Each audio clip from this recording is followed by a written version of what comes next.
பிரியமான அன்பு சகோதர சகோதரிகளே, ஆண்டவராகிய இயேசு கிறிஸ்து நாமத்தாலே நன்றிகளும் சோத்திரங்களும் ஏறெடுக்கிறோம். இன்றைய செய்திகளை நீங்கள் கேட்பீர்கள் என்று சொன்னால், இது ஒரு நாட்களாக எந்த செய்திகளும் வரவில்லை. ஏன் எதற்கு என்று தெரியல என்றெல்லாம் உண்மை அது இல்லை. 2 நாளாக சிலர் கொடுத்த விண்ணப்பத்துக்காக ரொம்ப அதிகமாக செயல்படுகிறோம். ஒரு விண்ணப்பத்துக்கு பார்த்தீங்கன்னா, நான் காஞ்சிபுரத்துக்கு கடந்து போய் ஒரு தாயார் மரித்து போயிட்டாங்க. நல்ல ஆவிக்குரிய தாயார். அவங்கள சந்திக்க கடந்து போகும்போது அத்தனை ஜனத்து மத்தியிலும் கடந்து போய் ஜெபித்து, நான் ட்ராவலில் இங்கேருந்து போய் வரும்போது ஒரு செய்தியில் கேட்குறோம். அடுத்த நாள் அதே மாதிரி மாதாவை இந்த ஏரியாவிலேருந்து பக்கத்தில் இருக்க அரக்கோணம் போயிட்டு வரும்போதே வாகனங்கள் ஒரு பிரச்சனையாகி அதுவும் நிற்கப்பட்டது. அதுக்கப்புறம் தொடர்ந்து பார்த்தீங்கன்னா அதுக்குரிய காரியத்தை எடுக்கும் போது ஜெபிக்கும் போதெல்லாம் இப்படி ஒரு பிரச்சனை ஆகும். இன்றைக்கும் அவர்கிட்ட பேசிட்டு உங்களுடைய இடத்துக்கு தான் போய் பார்க்க போகிறேன், ஜெபிக்க போகிறேன் அப்படின்னு சொல்லும் போது வண்டி சாவியே காணாது போச்சு. அதை தேடி கண்டுபிடிக்கும் போது என்னாச்சு, இருட்டாக ஆகி போச்சு. ஆனாலும் ஒரு காரியத்தில் விசுவாசத்தோடு துவைக்கட்டினா தொடர்ந்து பயணிப்பேன். அப்படி இருட்டிலையும் அங்கே கடந்து போகும்போது அங்கே என்ன பண்ணுறான், ஒரு தம்பி தூரத்தில் லைட் வச்சு அவன் முகத்துக்கு நேராக பண்ணுறான். அவனை தம்பி கேட்டேன், என்ன தம்பி எதுக்கு என்னை லைட் போட்டு பார்க்குற, நீ கிட்டே வந்து என்னை பார்க்க வேண்டியது தானே அப்படின்னு சொல்லும்போது அவன் லைட் ஆஃப் பண்ணிட்டு கம்முனாய் அதான் மாதிரி ஆகிட்டான். இத்தனை காரியங்களும் எப்படி நடக்குது என்று கொஞ்சம் ஆராய்ந்து பார்க்கும்போது ஒரு சில விஷயங்கள் நன்மை செய்ய விடாதபடி பிசாசின் அந்தகார கிரிகள் அநேகமாக போராட்டிருக்கும். அதனால தான் ஜெபிக்கும் போது ஒரு விஷயத்தை கற்றுக் கொடுப்பேன் எப்பவுமே எல்லாருக்கும். வானமண்டல பொல்லாதாவியே முதல் கட்டணும். அப்போ அதை கட்டப்படும் போது நீ கடந்து போகிற, அதுக்கு தான் நமக்கும் போராட்டம் இருக்குது. வழியில் போக முடியாது, தடவை கொஞ்சம் சொல்லுவாங்களே, கொஞ்சம் அவசரப்பட்டு போனோம்னா இத்தனை தடையும் தாண்டி போகணும். இதோ இங்கே பிரசங்கித்தாலும் இதெல்லாம் ஜெபித்து இங்கே வந்து உட்காந்தா தான் இந்த பிரசங்கத்தோடு என்னால் பண்ண முடியும். அப்போ உங்களை பார்த்து கேட்குறார், என்னை பார்த்து கேட்குறார் ஆண்டவர் ஒரு கேள்வி. 1 பேதுரு 3ஆம் அதிகாரத்திலேருந்து ஒரு செய்தியை பகிர்ந்து கொள்ளும் போது 17வது ரொம்ப நல்லாயிருக்கும், படிங்களேன். நீங்கள் என்னவா இருக்கிறீங்க, ஏன் இந்த போராட்டம் நமக்கு வருது? சில வீட்டில் பார்த்தீங்கன்னா சில பிரச்சனைகள் நம்ம தொடர்ந்து பயணிக்குதான்னு சொன்னால் ஒன்றே ஒன்று தாங்க. மார்க் புத்தகத்தில் 9ஆம் அதிகாரம் 29ஆம் வசனத்தின்படி இந்த ஜாதி பிசாசு உபவாசத்தினாலும் ஜபத்தினாலும் மட்டும்தான் ஜெயிக்க முடியும், வேறு எதாவது ஜெயிக்க முடியாது. அப்படி சிலருக்கு ஜெபித்தோம். இன்னைக்கு கூட ஒருத்தர் ஃபோன் பண்ணி சாட்சியை பகிர்ந்து கொண்டார்கள். சந்தோஷமாக இருந்தது. அப்போது இந்த சந்தோஷத்துக்கு வரக்கூடிய தடைகளை ஒடிக்கணும்னு சொன்னால் சில இடத்துல உபாசத்தில் இருக்கணும், எல்லாம் ஜபத்தில் இருக்கணும். 2த்துல எதுலாம் இருக்கணும்ல. ஒன்றுமே இல்லாத நான் சபைக்கு மட்டும் போகிறேன்னு சொன்னால் வேதம் படிக்கணும், தேவனுடைய ராஜ்யத்தை தேடணும், அது நீதி. அப்போ தேவனுடைய ராஜ்யத்தை அது நீதியை தேடுங்க, அதுக்கப்புறம் இவைகள் கொடுக்க முடியும். எவ்வளோ நீ விருப்பறியோ எதெல்லாம் உனக்கு வேண்டுமோ கர்த்தருக்கு தெரியும், செய்வார். அப்போ நம்மளை கொடுத்து ஆண்டவர் ஒரு காரியத்தை சொல்லி கொடுக்குறாரு பாரு. நல்லா இருக்கு. அந்த 1 பேதுரு புத்தகத்தில் 3ஆம் அதிகாரம் 17ஆம் வசனத்தை கேளுங்க, கேட்டு மற்றவங்களுக்கு இதை தெரிவிங்க, கர்த்தர் உங்களை அலுவலாமல் ஆசீர்வதிப்பார். தீமை செய்து பாடுகள் அனுபவிக்கின்றேன், தேவன் சித்தத்தினால் நன்மை செய்து பாடுகள் அனுபவிப்பதே மேன்மையாக இருக்குமே. ஒன்று, தீமை செய்தால் பாடுகள் தான் அனுபவிக்க முடியும். ரோமரில் இருக்கும் ஒரு வசனம் ரொம்ப நல்லா இருக்கும், 6ஆம் அதிகாரம் 23 பாவத்தின் சம்பளம் மரணம். அப்போ நமக்கு என்னது, மரித்து போன ஒரு சரீரமாக இருக்கும். எசைகளில் இருக்கும் 18:20 பாவம் செய்கிற ஆத்மா சாவம்னு சொல்லி.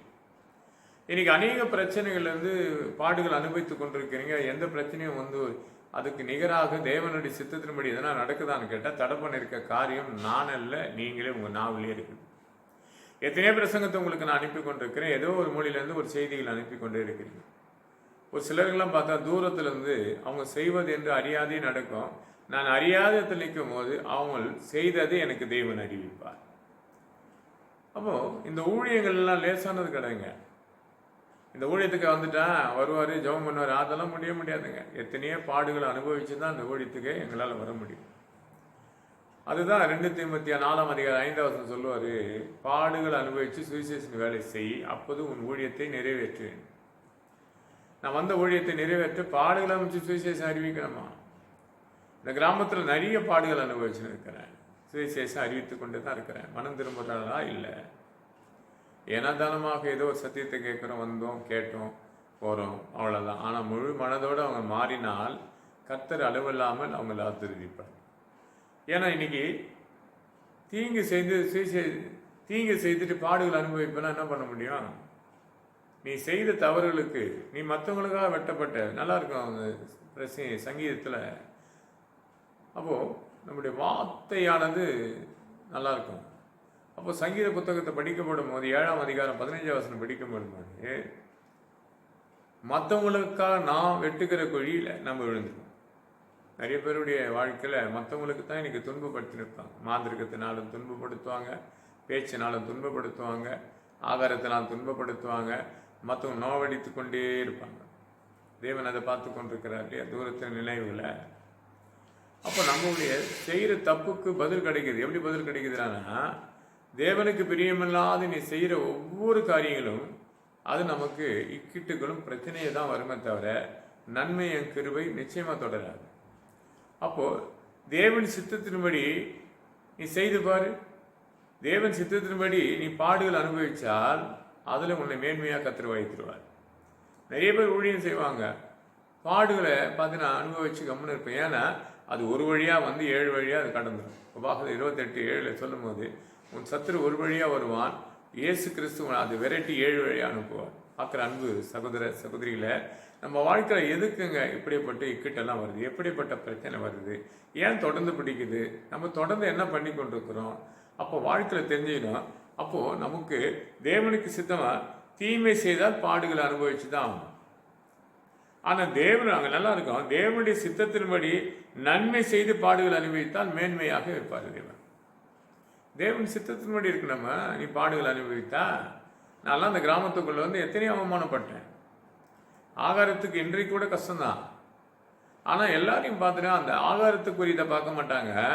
எப்படி இவர் இவ்வளோ நாளாக கேட்டு இந்த விஷயத்தை நடந்திருக்கிறாரு, பேங்க் கார்டு தான் கேட்கணும். போய் ஒரு காரியத்துக்காக நான் துவக்கினது அது நடக்க முடியாது, நின்று போச்சுன்றதுக்காக யாருக்குமே அது பொறுப்பே இல்லை.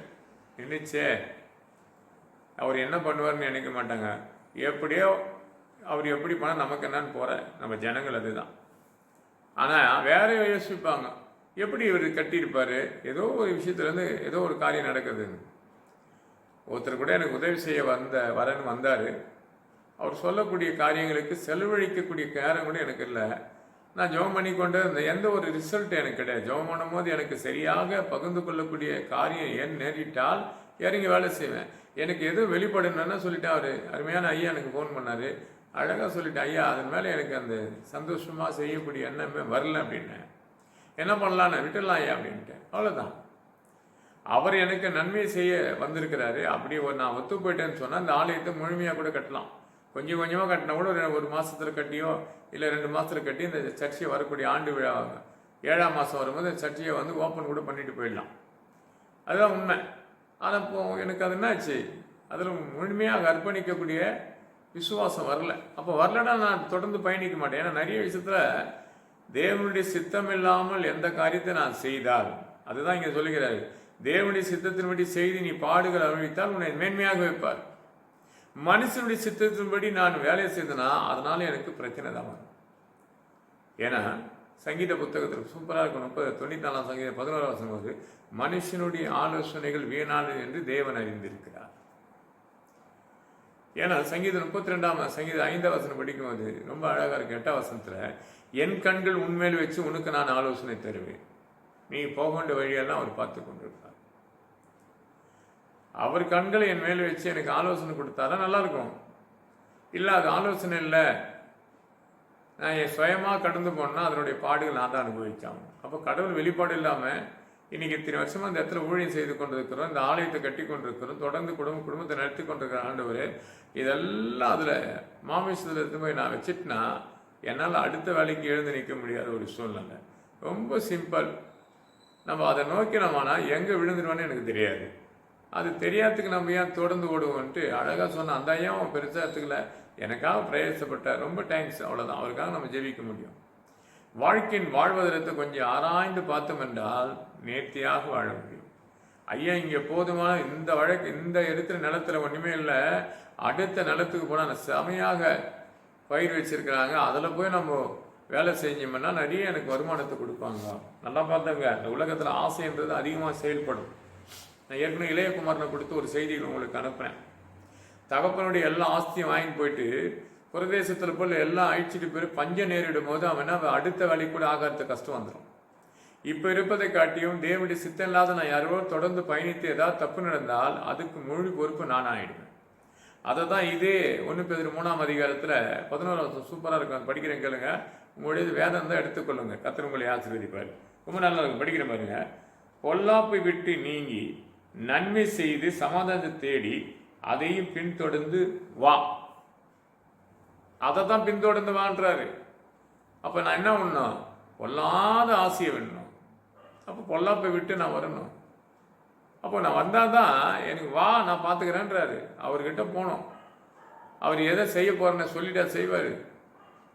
அறியப்படாத ஒரு அதிசயத்தை செய்து முடிக்கிற தேவன். என்னை நோக்கி கூப்பிடு, உமக்கு அறியாதது எட்டாத பெரிய காரியத்தை நான் செய்ய போகிறேன், ஏன் அவசரப்படுறேன்? இத்தனை வருஷமா இது அதனுடைய உள்ளக்குள்ளேயே போல எண்ணங்களே போவாத அதை என்னமோ அந்த ஐயா வந்தார், ஞாபகப்படுத்தினார், எல்லாமே வந்தது. அது பேப்பரை காணாது போச்சு, அது எங்கேயோ எங்கள் பெண் வீட்டில் இருக்குது, இன்னும் அது அப்படியே வச்சிட்டோம். இருக்குதா? இருக்குது, அவ்வளோதான். சரி, அது தொடர்ந்து பயணிக்க இந்த தொடர்ந்து ஒரு சில பிரச்சனை ஃபேமிலியில் ஏற்பட்டுது. அப்படியே ஒழிக்கணும். எப்பவுமே எனக்கு ஒரு பிரச்சனையை வந்தால் வேலைக்கு தூரம் போயிடுது. அப்போ என்ன சொல்கிறாரு? நான் என்ன ஒன்று சொல்கிறேன்னா, என்ன தான் சொல்ல, ஒன்று சொன்னால் கூட உனக்கு கஷ்டம், என்னை பற்றி சொல்கிறீங்களான்னு. இது பாருங்க, பொல்லாப்பை விட்டு நீங்கி நன்மை செய்து சமாதானத்தை தேடி அதையும் பின்தொடர்ந்து வா. அப்போ இந்த உலகத்தில் நம்ம பொல்லாப்பை விடாமல் ஒரு நன்மையை செய்து அது அநேக இடத்துல போய் வெற்றி பெறாத தோல்வி அடைந்தவன் இருக்கு. என்னை சுற்றி இருக்க சில விஷயம் நான் பேசினேன். இந்த மகன்கிட்ட பேசினவோ ஒரு விஷயத்த சொல்லும் போது, இல்லைப்பா அந்த காரியத்தை விட்டு பேசாத, விட்டுட்டேன். அது 2 பேருக்கும் பிடிக்காத அந்த காரியம். அதை நான் துவக்கிறேன், அது வேணாப்பா, அதை பேசி புரோஜனம் விட்டுரு. இதுதாங்க நம்முடைய விட்டு வந்துடணும் போது, விட்டுட்டு வந்தது தான் அவரோடு நான் தொடர்ந்து பயணிக்க முடியும். இல்லை அவர் என்னோட தொடர்ந்து பயணித்து வருவார். ஒரு மனுஷனுடைய எண்ணங்கள் அது தான். ஒருவர் என்னை கேட்குறாரு, நானும் அதுக்கு ஆசைப்பட்டு கிளம்புறேன். கிளம்பும் போது திடீர்னு பார்த்தீங்கன்னா ஒரு சூழ்நிலை ஏற்படுது. மறுபடியும் சந்திக்கும் போது அதுக்கு ஒரு மாற்றம் அடையும் போது அடுத்ததுக்கு நான் ஒரு சில விஷயம் இருக்கு இல்லையா, கரண்ட் பில்லு கட்ட வந்திருக்கு, வீட்டு வேலையை பார்க்க வந்து, இதெல்லாம் இத்தனை வச்சு இதுக்குனாக நான் கடந்து பயணித்தேன்னு சொன்னால் அங்கே ஏதாவது ஒரு இடத்துல கொஞ்சம் கால் தடிக்கி விழுந்துட்டுன்னு வச்சுக்க, முழு பலவீனம் எனக்கு தான் தாக்கும். அதை விட்டுட்டு வா. அதை தான் சொல்றாரு, பொல்லாப்பை விட்டு நீங்கி. அப்போ பொல்லாப்பை விட்டு நீங்கி நன்மை செய்து சமாதானத்தை தேடி அதை தொடர்ந்து வான்றாரு. இது சொல்லி 13 படித்தா ரொம்ப நல்லா இருக்கும். நீங்கள் நன்மை செய்து பின்பற்றவர்களாக உங்களுக்கு தீங்கு செய்கின்றவன் யார்? இதை சொல்லி அதை சொல்றாரு பாருங்க. நீங்கள் நன்மை செய்து பின்பற்றவர்களுக்கு உங்களுக்கு தீங்கு செய்கின்றவன் யார்? ஏன்னா ஆண்டவர் சொல்றாரு, நான் உனக்காக யுத்தம் பண்ணுவேன். யாத்திராகமம் 14ஆம் அதிகாரம் 14. நீங்கள் சும்மாருங்கள், உனக்காக நான் யுத்தம் பண்ணுவேன். யுத்தம் அவர் பண்ணார். நீ சும்மா யுத்தம் நான் பண்றேன்றாரு. இன்று காண்கின்ற துன்பத்தையும் இன்று காணக்கூடிய கஷ்டங்களையும் இனி பார்க்க மாட்ட. இன்று காண்ற எகிப்தினை நீ காண மாட்ட. இன்று பார்க்குற எதிராளியை பார்க்க மாட்டேன். இன்று காண்ற மாந்திரிக விட்டுக்கான, ஏனால் அவன் தேடியும் காணாது போயிடுவான். ஏசியா 41ஆம் அதிகாரம் 12ஆம் வசனம் பாருங்க. அவன் தேடியும் காணாது போயிடுவான். மாந்திரிகம் பண்றது ஈஸி நினச்சிக்குவான் சிலர்லாம். மந்திரம் பண்ணிடலாங்க, நான் என்ன பண்றேன் பாரு, நான் போயிட்டாங்க முடிச்சு வந்தேன், ஒன்னே பண்ண முடியாதுங்க. இயேசு என்ற நாமம் உனக்கு கொடுக்கப்பட்ட அதிகாரத்தோடு அதை அதட்டி நீ ஜெபிச்சால் அதை விட்டு வெகுத்தோடு போய் எரிஞ்சு போயிடும். கோலியத்துன்ற ஒரு மனுஷன் எதிர்பட்டான். நல்லா தெரிஞ்சுங்க, தாவீதுடைய வரலாறு படிக்கும் போது அண்ணன் தம்பிகளுக்கு உணவு கொடுக்க போனவன் தாவீது. அந்த உணவு கொடுக்க போகும்போது 1 சாமுவேல் புத்தகம் 17ஆம் அதிகாரம் 17ஆம் வசனம் படி தகப்பனுடைய வார்த்தை கீழ்படுகிறான். ஆடு மேய்த்து கொண்டிருக்கிறவன் ஃபஸ்ட்டு கீழ்ப்படிமை இருக்கணும் இல்லையா? அது இல்லை. தகப்பனுடைய ஆவிக்குரிய தகப்பனாக உங்கள் போதகருக்கு நீங்கள் கீழ்ப்படிவது கிடையாது. அவன் தன் தகப்பனை கீழ்ப்படிந்தான். பெற்றோர்களுக்கு கீழ்ப்படி எந்த பிள்ளைகளாக இருக்கும்? நிறைய பிள்ளைங்க பார்த்தீங்கன்னா நீங்கள் பெற்றோர்கள் மாத்திர ரவுடிசமாக பேசுகிற பிள்ளைகள் ஆகிட்டாங்க. விடணும் இல்லையா? எனக்கு கல்வியை கொடுத்துட்டாரு, எனக்கு படிப்பை கொடுத்துட்டாரு, எனக்கு நல்ல வேலையை கொடுத்துட்டாரு, இனிமேல் இவங்ககிட்ட அப்படி நினைக்காதீங்க. உங்கள் தகப்பனின் தாயை நீ கனப்படுத்தினால்தான் நீடித்த நாட்கள் வாழ வேண்டும். யாத்திராக 20ஆம் அதிகாரம் 12ஆம் வசனம், நீடித்த நாட்கள் வேணுமா? உங்கள் தகப்பனின் தாயும் கனப்படுத்து. ஆனால் தகப்பனின் தாயை நீ அசட்டை பண்ணி கொண்டே இருப்ப, எப்படி உனக்கு நல்லது நடக்கும்? படிச்சிருப்ப, புரோஜனம் இல்லாத இருப்ப. அப்போ வாழ்க்கையில் என்னவா இருக்கிறோம், எவைகள் வேணும் விட்டுட்டு வரணும். ஆண்டவர்கிட்ட வந்தால் தான் கர்த்தர் உங்களை அழிவில்லாமல் ஆசீர்வதிப்பார். அப்போ ஒரு கருத்தில் அமைதியாக இருக்கணும் இல்லையா? உங்களை நீ பரிசுத்தப்படுத்தி. ஜோசுவா புத்தகத்தில் ரொம்ப அழகாக இருக்கும். அந்த அதிகாரத்தை உங்களுக்கு படிக்கிறேன் பாருங்க. உங்ககிட்ட வேதம் தான் எடுத்துங்க. 3ஆம் அதிகாரம் 5ஆம் வசனம். ஜோசுவா ஜனங்களை நோக்கி, உங்களை பரிசுத்தம் பண்ணிக்கொள்ளுங்கள், நாளை கர்த்தர் உங்கள் நடுவிலே அற்புதங்களை செய்வார். ஜனங்கள் நோக்கி சொல்றாரு, நீங்கள் உங்களை பரிசுத்தப்படுத்திக் கொள்ளுங்க, நாளைக்கு கர்த்தர் உங்களுக்கு அதிசயங்கள் செய்ய போகிறார். பார்க்குற அன்பு சகோதர சகோதரிகளை, பொல்லாப்பை விட்டு வெளியே வாங்க, தூசணமான வார்த்தை விட்டு வெளியே வாங்க.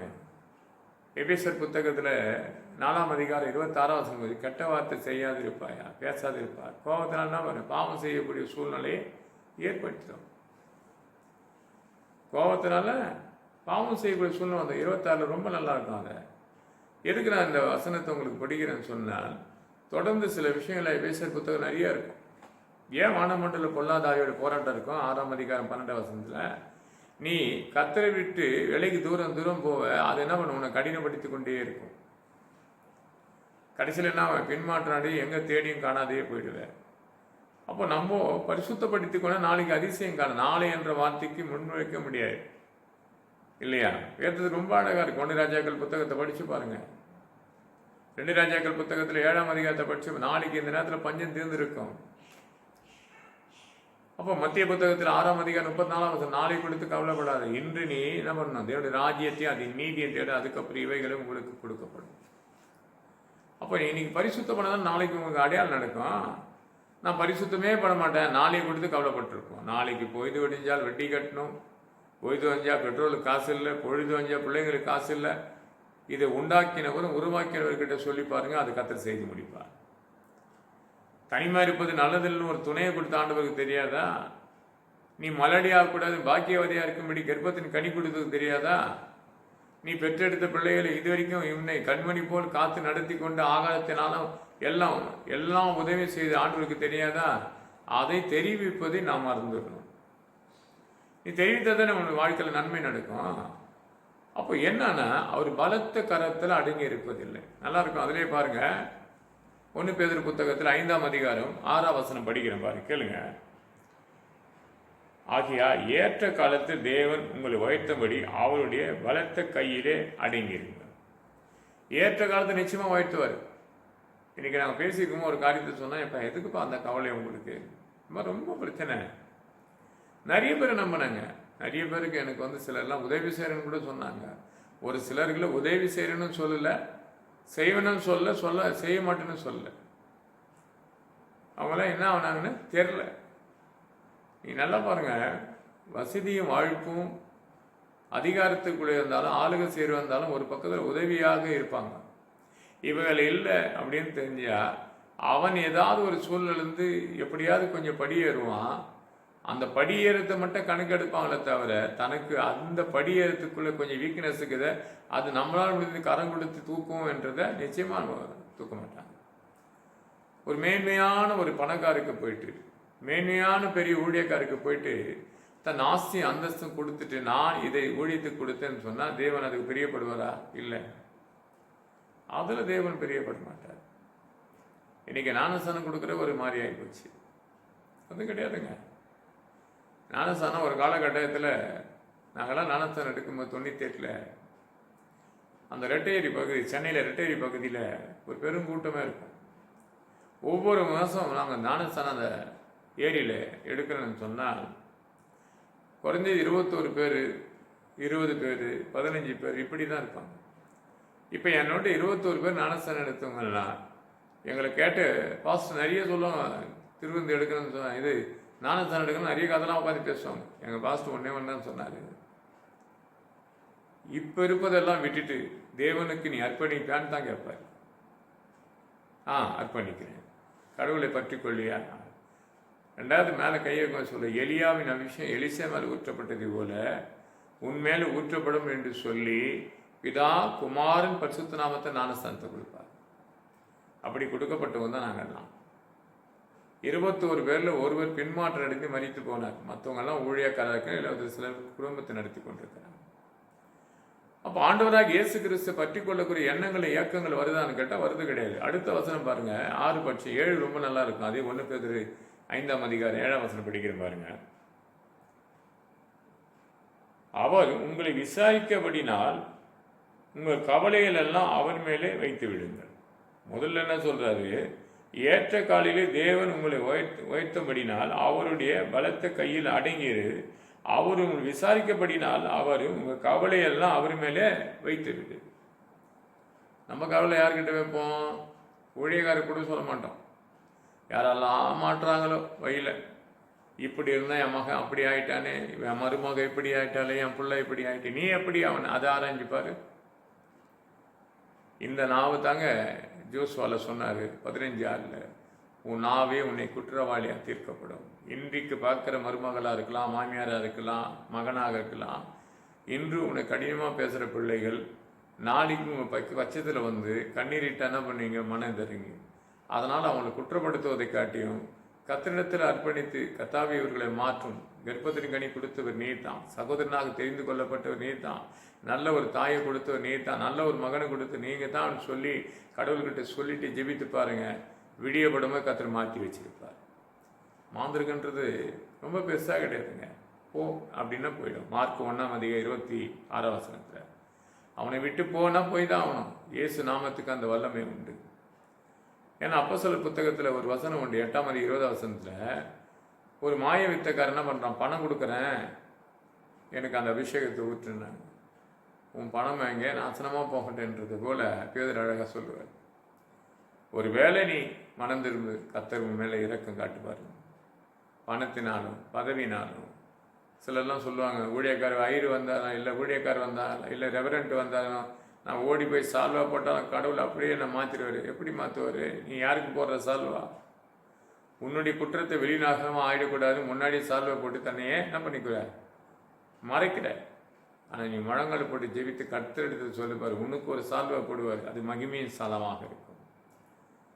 எலியாவின் அபிஷேகம் எலிசா மேல் ஊற்றப்படும் போது அவர் போட்டிருந்த வஸ்திரம் கீழப்பட்டது 2ஆக. கிழிக்கப்பட்டது வந்த பேச்சு தான் அது. என்னுடைய அபிஷேகம் அவர் மேலே, எலியாவின் அபிஷேகம் எலிசா மேல் எப்படி ஊற்றின ஆண்டவர் இப்படிப்பட்டு தான் நிலைமையிலிருந்து ஊற்றப்பட்டார். அதுக்கு பிற்பாடு அந்த ஊழியத்தினுடைய மகிமையே வேறையாக மாறிப்போச்சு, வல்லமையாக மாறிப்போச்சு. போகும் இடமெல்லாம் அதிசயம் அற்புதம் நடந்து கொண்டிருக்குது. ஒரு விதவி கடந்து ஓடியாடுறாங்க 2 ராஜாக்கள் புத்தகத்தில் 4ஆம் அதிகாரம் 2வது, நான் உனக்கு என்ன செய்வேன்னு கேட்கும்போது என் வீட்டில் ஒன்றுமே கிடையாது, வீட்டுக்குள்ளே போ, கதவுல சாத்தி போட்டு முழங்கால் போட்டு ஜெபித்து பாரு, காலியான பாத்திரம் நிரம்பி வழியும். நிரம்பப்படும்போது கேட்டாங்க, என்ன பண்ணணும்? அதை விற்று கடத்தை தீர்த்துருன்னு, அதை எடுத்து என்கிட்ட கொடுத்துரு அப்படின்னு சொல்லல. பார்க்குற அன்பு சகோதர சகோதரிகளை, என்னுடைய ஊழியங்கள் எத்தனையோ இருக்கு. இந்த ஊழியத்தின் பாதைகளை கடந்து போக தான் என் ஆண்டவர் இன்னைக்கு சொன்னார். 2 தீமோத்தேயு 4ஆம் அதிகாரம் 5ஆம் வசனப்படி, தீங்கு அனுபவித்து சுவிசேஷ வேலையை நீ செய்தால் உன் ஊழியத்தை நான் நிறைவேற்றும் என்றார். இப்போலாம் எந்த குறையை கொடுத்து எதுக்கன்னு சொல்வதை காட்டியும் ஆலயத்தை கத்தர் கட்டுவார், ஆத்துமா ஆதாயத்தை கத்தர் கொடுப்பார். எனக்கு என்ன வேணும்னா வந்தவர்களை வரவேற்கணும், அவங்களுக்கு வேண்டிய நாணத்தோடு பிரசங்கிக்கணும். அப்போ என்னை சுகத்தோடு பலவீனத்தை நீக்கி பலப்படுத்தி என் குடும்பத்தில் ஒவ்வொருவரையும் தனித்தனியாக பேர் ஆசீர்வதித்து அவர் தேவன் நிச்சயமாக உயர்த்த போகிறார். எல்லா காரியங்களுக்கு தேவன் ஒருவரே பெரியவர். என்னால் உண்டானது எல்லாம் தேவனால் உண்டானது தான். பார்க்குற அன்பு சகோதர சகோதரிகளே, தீமை விட்டு வெளியே வாங்க, நன்மையை தேடுங்க. கர்த்தர் உங்களை அழிவில்லாமல் ஆசீர்வதித்து பெருக செய்வார். உன்னையும் உன் குடும்பத்தையும் ஆசீர்வதிப்பாராக. ஜெபிப்போமா? என் அன்பால் நேசிக்க நல்ல பிதாவையும் கிருபைக்காக ஸ்தோத்திரிக்கிறோம், வல்லமைக்காக துதிக்கிறோம். இந்த செய்தியை தொடர்ந்து பகிர்ந்து கொண்டோம். தடப்பட்டால் இன்றைக்கு கொண்டு வந்ததுக்காக ஸ்தோத்திரம். சகலத்தை பொறுப்படுத்த வழிநடத்தும் பெரிய பிதா. ஆமென், ஆமென்.